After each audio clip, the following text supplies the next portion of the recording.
Ladies and gentlemen, welcome to your daily dose of zombies news from the game and its community here on COD Zombies HQ. Thank you so much for tuning in today. We've got a lot of interesting stuff to talk about, so without further ado, let's kick things right off with our first story of the day. Treyarch released a major new patch for Cold War Zombies last night that looks to update and fix a bunch of major features that we've been griping about for some time now. But quickly, before we get into what they changed, let's look at what they're actually going to add into Zombies as a direct result of this update. As of Thursday, March 4th, Treyarch will be releasing a new Zombies related game mode as a public playlist. They're actually advertising this new mode pretty extensively, which is kind of interesting, and that new mode is going to be Dead Ops Arcade First Person Edition, where of course the regular Dead Ops Arcade is from a top-down perspective. The First Person edition of the mode is obviously in a first-person perspective, and it actually plays with the 3-hit down system that makes it feel and act a lot more like a regular Zombies match with more confined spaces and unlimited ammo. All the movement options that we regularly use in a regular Zombies game, just like sliding, jumping, swimming, all of those things are also enabled in the Dead Ops Arcade First Person mode, so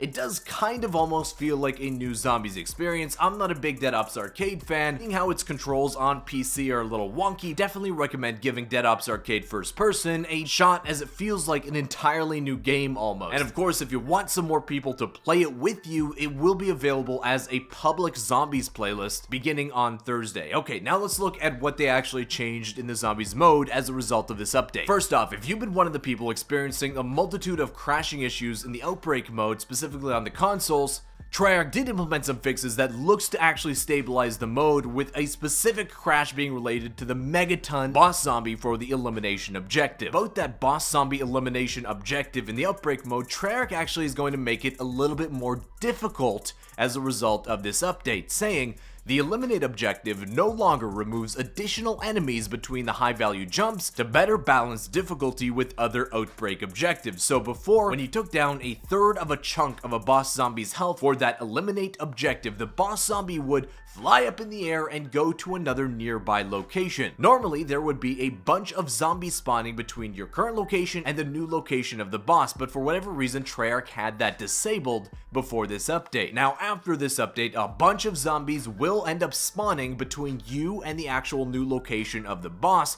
making your path to actually getting to that boss zombie a little bit more difficult than it was before. The elimination or boss zombie objective is definitely probably one of the easiest of all the objectives in Outbreak, so I can definitely see why they decided to make it a little bit more challenging for players with this current update. The most difficult objective in the Outbreak mode is probably the Holdout objective, where you're tasked with holding out in some small location while hordes of zombies attack you. One small respite for players was that for some reason the zombies pathing in the Holdout objective made them do a bunch of wonky things, which could actually benefit the player as they just have to deal with less zombies.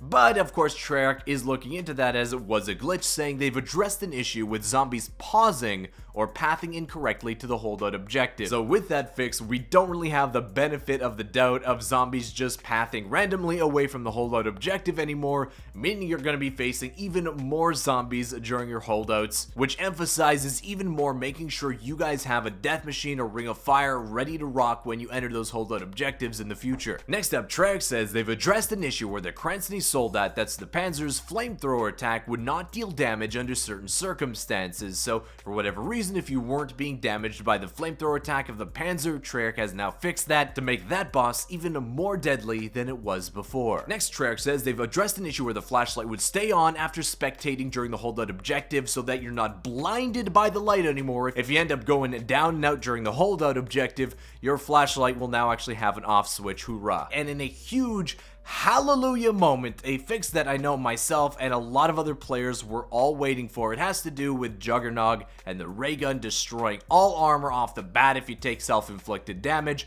Treyarch is now saying that they've addressed an issue where the ray gun splash damage could break all armor if the player had Juggernogs tier 3, 4, and 5. So if you upgraded Jug to tier 5, you basically had all of the explosive weapons and the ray gun pretty much unusable to you if you wanted any armor at all. Really sucked, especially as the ray gun is actually really effective in the Outbreak mode. Treyarch has finally addressed that issue, so hopefully we don't have to worry about instantly breaking armor anymore. Next up, an issue that a lot of people for some reason have been experiencing is that for whatever reason, using Tombstone Soda would actually cause you to spawn underneath the map of any Outbreak match. Treyarch says they've now fixed that issue, so you can use your Tombstone Soda Spectre ability without having to go all Tom Petty free falling out of the map. Next up, Treyarch says they've addressed an issue where the chopper gunner could fly out of the gameplay space after multiple uses. We've seen this in prior Zombies maps where you use the chopper gunner and the pilot will just blitz through the map, giving you a chance to not really shoot at anything, but that apparently has been now solved according to Treyarch. And lastly, Treyarch says they've addressed an issue where Healing Aura incorrectly gained the benefit of Quick Revive's tier 4 ability, letting both players get a speed boost after they were both revived using Healing Aura. That apparently was an unintended but really useful effect that has now been totally removed from the game, which kind of sucks as Healing Aura is one of the lesser used field upgrades and I'd love to see it get any possible benefit it can. But next up,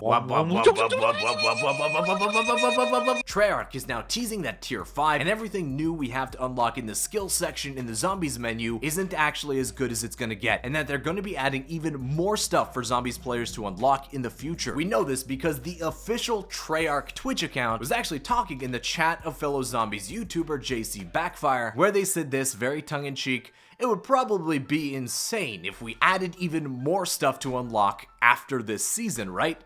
Unless, basically confirming that at the start of Season 3, even more unlockables will be available to us in the Zombies mode.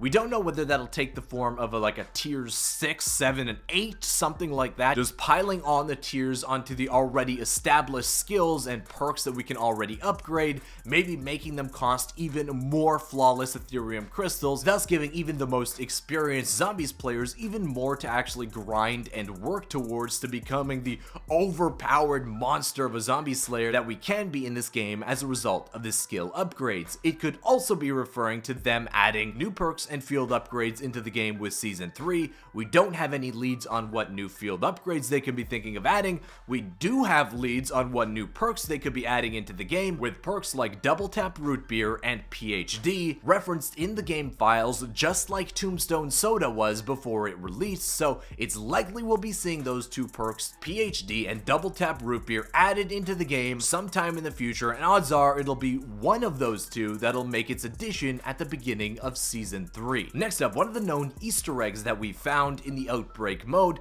has to do with the reappearance of the jump scare ghost from Die Maschine, making his startling appearance at various locations on the new Outbreak Zombies maps. Now, players have been actually trying to track down each location that this ghost zombie can spawn in, as if you can shoot and take down 10 of these ghost zombies quickly, it will earn you with an exclusive calling card in Cold War Zombies. Reddit user JJ Gamester went ahead and plotted all the known locations for this ghost zombie spawn, each of the 3 Outbreak maps that we know of so far. If you're gonna attempt to do this in your game, it's recommended that you use the power of the Howler shotgun. Make sure it's pack-a-punched. The Ring of Fire ability helps a lot, and it's recommended that you try to do this before Outbreak Round 4, as after Round 4 in Outbreak, these things become very, very difficult to take down as quickly as you need in order to get the reward and calling card. Next up, a bunch of players are reporting that if you use your parachute on an Outbreak map and you land at a weird angle or extremely fast on the ground, this can happen. This is actual footage of a player who's experienced what I think should be called the Australia glitch, where your character's perspective is flipped on its head, literally 180 degrees. Your controls stay the same, so everything is now inverted, down is up is down. It's definitely one of the absolute wackier glitches we've seen in this mode. Unfortunately, while you're on a map like this, there is no way to fix it, so you're pretty much stuck playing like this unless you actually complete your objective and are able to teleport to a new area where it's fixed. But especially if you're in a solo match, good luck trying to get anything done when trying to play the game from this perspective. You could, I don't know, like turn your body, like flip yourself, balance yourself on your head to make it a little bit more playable, or some people were saying like flip your entire TV around, but yeah, good luck trying that. But next up on today's edition of Outbreak versus Vehicles, we've seen the Rover use its hydraulic system, we've seen it being blasted off to Mars. What we have yet to see is, as posted by Reddit user XS, is the Rover using its drill to get way down underneath the map of Outbreak Zombies, only to have it decide decide, you know what, I don't really like it down here, before shooting through the map into the sky at Mach 1. You gotta give them credit, man. For whatever reason, these rovers are just incredibly durable and can do a whole lot of things you never expected. But guys, that wraps up the news today. I want to thank you so much for watching. Hey, if you did end up enjoying it, why not hit the thumbs up button down below, subscribe to the channel if you haven't already. If you didn't see, I dropped a new poll that's related to the main topic of yesterday's video on the YouTube community tab to see where the Zombies community stands on Treyarch's changes to the main Easter egg here in Cold War Zombies, whether they should be even more easy, they're just right, or they should be more difficult in the future. I'm interested to see where you guys stand on that issue when the final results come in the next couple of days. But guys, I want to thank you again for watching, and I'll see you with another Zombies news update tomorrow. Peace.